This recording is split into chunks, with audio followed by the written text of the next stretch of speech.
Here's a hemlock putting on lots of new growth for the springtime, and I haven't shown a hemlock in my collection yet because this is the only one. And if you've looked into conifers a lot, you may have already come across the news that the native hemlocks for the eastern United States, like the Carolina hemlock and the Canadian hemlock, are currently being pretty much wiped out by a pathogen.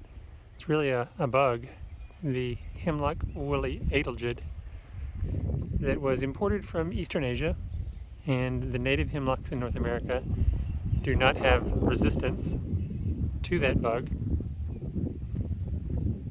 So I have intentionally not planted a native hemlock. However, this is not a native hemlock. This is a Chinese hemlock, Tsuga chinensis, or chinensis, I forget the Latin name, I'll put it in the description.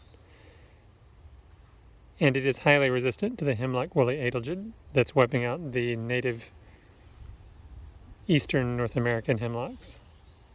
And since it grows in a hot, humid climate in southern China, it should be well adapted to our climate here in Middle Tennessee.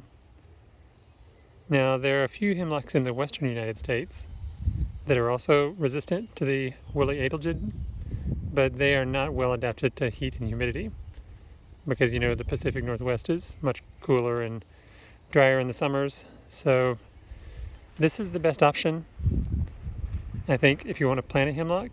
Hemlocks are shade tolerant conifers, and although this one's getting full sun right now, this is early morning.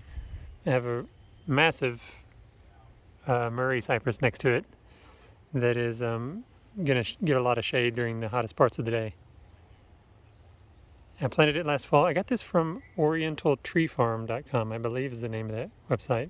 No, Oriental Garden Supply.